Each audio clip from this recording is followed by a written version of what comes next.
என்ன அப்படின்னா, பெண்களுக்கு, சிறுவர்களுக்கெல்லாம் கொஞ்சம் டைம் எடுக்கும்.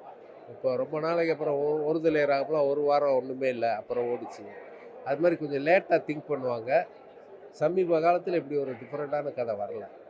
ரைட்டர் நல்லா பண்ணியிருக்காரு. கமர்ஷியல் எலமெண்ட்ஸ் எதுவுமே கிடையாது படத்தில். பட் கருத்துள்ள படம், மக்கள் ஆதரவு ரீச்சா போகும். பட் கமர்ஷியல் எலமெண்ட்ஸ் எதுவும் இல்லை. கமர்ஷியல் சக்ஸஸ்ன்றது கஷ்டம் தான். கதை வித்தியாசமாக தான் இருந்தது.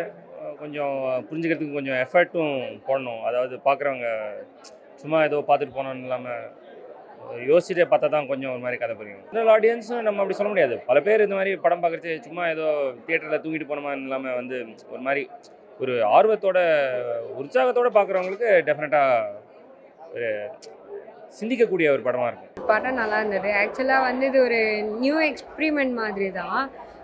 ஸோ இந்த மாதிரி லைக் நோலன் அந்த மாதிரியான இதில் வந்து நிறைய ஸ்டோரி அந்த மாதிரி இருக்கிறது. ஸோ தமிழில் வந்து இது ஏதோ ஒரு நியூ ட்ரை மாதிரி இருந்தது. நல்லா இருந்தது. எக்ஸ்பிரிமெண்டல் மூவி தான் ஆனால் பட் இட்ஸ் ரியலி நைஸ். போயிட்டு உட்காந்தப்ப ஒரு கிறிஸ்டோபர் நோலன் அந்த படம் இருக்கும்ல, நம்மளுக்கு அது புரியாது. ஆனால் வந்து ஒரு இடத்துல கொண்டு போய் நம்மளை சேர்த்துருவாங்கல்ல, அதுதான் அந்த கதையில் இருந்துச்சு. ஒன்று டிஃப்ரெண்ட்டாக இருக்கு இல்லையா? எப்பயும் இருக்க அந்த ரொமான்ஸு சாங் அந்த மாதிரி இல்லாமல் ஏதோ ஒன்று சொல்கிறாங்க. நம்ம நல்லா எக்ஸ்பீரியன்ஸ். ஜென்ரல் ஆடியன்ஸ்க்கு கண்டிப்பாக கரெக்ட் ஆகும். அதாவது இது வந்து பார்த்திங்கன்னா என்னை பொறுத்த வரைக்கும் இது அடித்தட்டு மக்களுக்கு போய் ரீச் ஆகுமான்றதை தாண்டி நல்லா படித்த சிந்தனை உள்ளவங்க, உண்மைக்குமே சமூகத்தில் மாற்றம் ஏற்படும்னு நினைக்கிறவங்க, மிடில் கிளாஸ்க்கும் அப்பர் மிடில் கிளாஸ்க்கும் புரிஞ்சுக்கணும்னு நினச்சா கண்டிப்பாக புரியும். ஜென்ரல் ஆடியன்ஸ் நீங்கள் எதுவுமே மனசில் வச்சுட்டு போகாதீங்க, சரிங்களா? எதுவுமே நம்ம எல்லாத்துக்கும் மேலே இல்லை, நமக்கும் மேலே நிறைய பேர் இருக்காங்க அப்படின்றது தான் அழகாக அந்த கதை சொல்லும். ஒரு ஃபிக்ஷனை வந்து எமோட் பண்ணி இந்த மாதிரி ஒரு படம் கொடுக்கறது ரொம்ப பெரிய விஷயம். ரொம்ப ரொம்ப ரொம்ப நல்லா இருந்தது. எல்லாரும் கண்டிப்பாக தியேட்டரில் வந்து பார்க்கணும். நிறைய தாட் போயிருக்கு, நிறைய விஷயங்கள் இதில் கன்வே பண்ணியிருக்காரு.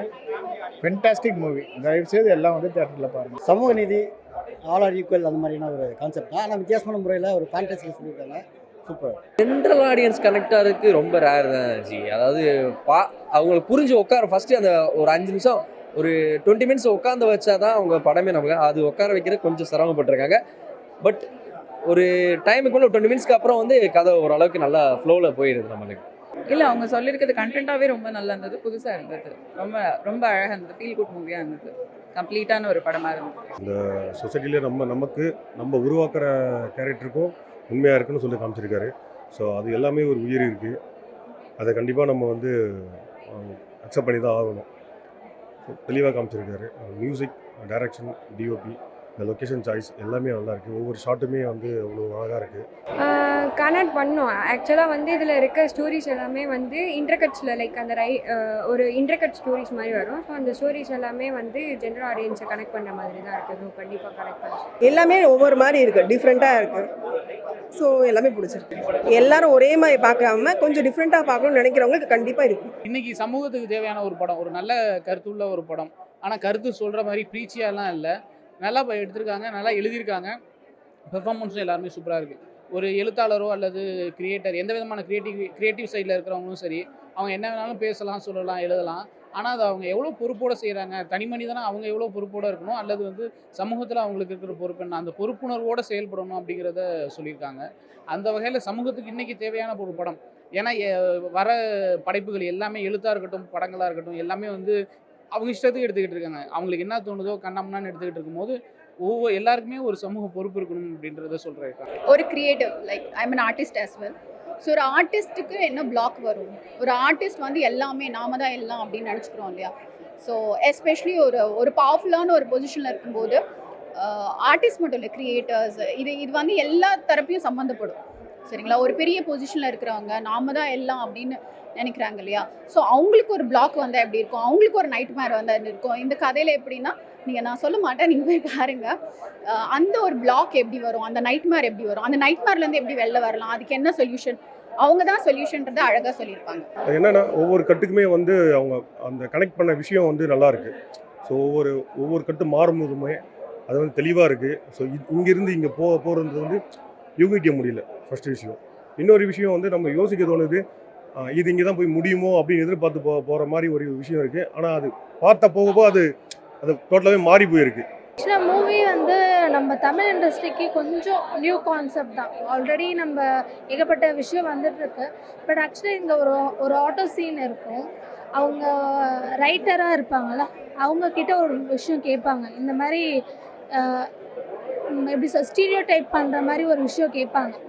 அது வந்து ஒவ்வொரு ரைட்டர்ஸும் மேபி அசிஸ்டன்ட் டைரக்டர் யாரெல்லாம் இருக்காங்களோ அது கொஞ்சம் மெய்யப்படுத்தி பார்க்கணுன்னு நான் நினைக்கிறேன். Because I'm also assistant director work பண்ணிகிட்ருக்கேன்.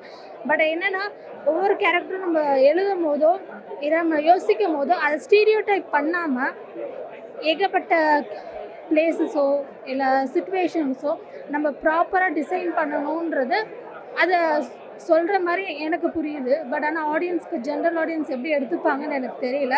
பட் அது எனக்கு இந்த படத்தில் எனக்கு அது ப்ராப்பராக எனக்கு புரியுது. அவ்வளோதான், வேறு ஏதாவது இருக்கு? அப்படியா? அதாவது அந்த ரைட்டர் இருப்பாங்க, அந்த ரைட்டர் வந்து ஒரு கதை எழுதுவாங்க. அந்த கதையில் வர கேரக்டர் ஃபுல்லாக இவரோட லைஃப்பில் வந்து நடக்கிற மாதிரியே இருக்கும். ஒரு இமேஜினேஷனோ சம்திங் நடக்கும். அவங்க வந்து ஒரு சில விஷயங்கள் நடக்கும். அவங்களுக்கு உண்டான நியாயத்தையும் சமத்துவத்தையும் சமூக நீதியும் கொடுக்குறது தான், நீ கொடுத்தா தான் நீ நல்லவன்ற மாதிரி இருக்கும். ரைட்டர் வந்து ஒரு வக்கர புத்தியோட தான் இருக்கிற மாதிரி இருப்பாங்க. ஸோ அவர் வந்து எப்படி திருந்தி அந்த அந்த அந்த கேரக்டருக்கு வந்து ஒரு நியாயத்தை கொடுக்குறாரு அப்படின்ற மாதிரி ஒரு கதை இருக்கும். மியூசிக் வைஸ் பார்த்தீங்கன்னா வந்து இவங்க வந்து ஒரு பாட்டு நல்லா இருக்குது. ஆக்சுவலி ஒரு பாட்டு மாயக்கொத்துன்னு ஒரு பாட்டு நல்லா இருந்துச்சு. மற்றபடி படம் கொஞ்சம் ஸ்லோ பேஸ் தான், கொஞ்சம் போகிறக்கு எடுக்கும். அதாவது என்ன சொல்கிறது, கீரை போட்டோன்னே டக்குன்னு போயிடுறதுல கொஞ்சம் ஃபஸ்ட் கியர் செகண்ட் கியர் போட்டால் தானே அந்த மாதிரி தான். ஃபர்ஸ்ட் ஹாஃப் எல்லாமே நமக்கு வந்து எப்போ எங்கேன்னு ஒரு ட்விஸ்ட் நம்மளுக்கு இருக்கும். செகண்ட் ஹாஃபில் கொஞ்சம் கொஞ்சமாக அது ரிவீல் ஆகும். எனக்கு இந்த கிளைமேக்ஸ் ஓகேவா சொல்கிறேன், எனக்கு சாட்டிஸ்ஃபைட் ஆகிடுச்சது. ஸோ நான் எதிர்பார்த்தது இதுதான். ஸோ நம்ம கற்பனையாக இருந்தாலுமே அதுக்கு வந்து ஒரு வேல்யூ ஒன்று இருக்குது. ஸோ அது வந்து தெளிவாக காமிச்சிருக்கேன். இல்லை அவங்க கடைசி வரைக்கும் உட்காந்து பார்த்தாங்கன்னா அது கண்டிப்பாக கனெக்ட் ஆகும், அது புரியும். ஸோ அது கிளைமேக்ஸில் தான் இருக்குது. அது எல்லாமே நம்மளுக்கு இன்டர்வியூலேயே நமக்கு அது தெளிவாக புரிஞ்சிச்சு. அது கிளைமேக்ஸ் வரும்போது எல்லாமே செட்டில் ஆகிடும். ரொம்ப நுட்பமான ஒரு அரசியலை பேசியிருக்கு. டயலாக்ஸ்லாம் ரொம்ப பவர்ஃபுல்லாக இருக்குது. ஸோ விளிம்பு நிலை மக்களுக்கான ஒரு படைப்பாக நான் பார்க்குறேன். ஒரு சமூக செயற்பாட்டாளராக என்னால் வந்துட்டு நாங்கள் எப்படி களத்தில் நின்று பேசுகிறோமோ இன்னைக்கு ராகவ் வந்து அதை பண்ணியிருக்கிறத பார்க்க முடியுது. ஏன்னா படைப்புகளுமே வந்துட்டு பார்த்திங்கன்னா இன்றைக்கி மாஸ் மீடியா வந்துட்டு ஒரு பிக்கஸ்ட் இம்பேக்டை க்ரியேட் பண்ணிகிட்ருக்கு. விளிம்பு நிலை மக்கள் அடித்தட்டை மக்களுக்கான நீதியை வந்துட்டு ஒரு இடைத்தட்டு மக்கள் வழியாக பேசியிருக்கிறது ரொம்ப நல்லா இருக்குது. குறிப்பாக அந்த ரைட்டர்ன்ற கேரக்டர் வழியாக நீட்டுன்ற அரசியலை பேசியிருக்கு. ஆனால் அந்த நீட்டில் ஜெயிக்கிற மாதிரி காட்டியிருக்கிறது ரொம்ப நல்லா இருக்குது. அதே மாதிரி வேலைக்கு போகக்கூடிய பெண்கள் ஃபேஸ் பண்ணக்கூடிய அந்த அவலத்தையுமே வந்துட்டு ரொம்ப தெளிவாக அழகாக சொல்லியிருக்காங்க. குழந்தைக்காக ஸ்கூல் ஃபீஸ் கேட்டு அவங்க இறந்து வாங்கிட்டு வராங்க. ஆனால் அதையுமே வந்து பார்த்திங்கன்னா வேலைக்கு போகிற இடத்துல அவங்க ஒரு பொருள் காணாமல் போச்சு அப்படின்னா முதல் சந்தேகம் வந்துட்டு அந்த அடித்தட்டு மக்கள் மேலே வரும் இல்லையா, அதை ரொம்ப தெளிவாக காட்டியிருக்காங்க. படம் வந்து ரொம்ப ஷார்ட் அண்ட் கிறிஸ்பாக இருக்குது, வந்துட்டு ரொம்ப கிரிப்பாக இருந்துச்சு. ஸ்க்ரீன் பிளே எனக்கு ரொம்ப பிடிச்சிருந்தது. அண்ட் நாகராஜ் கண்ணப்பன் வந்து has lived up to the character. அவர் படத்தை ரொம்ப தூக்கி நிறுத்தியிருக்காருன்னு சொல்லுவேன். இல்லை இது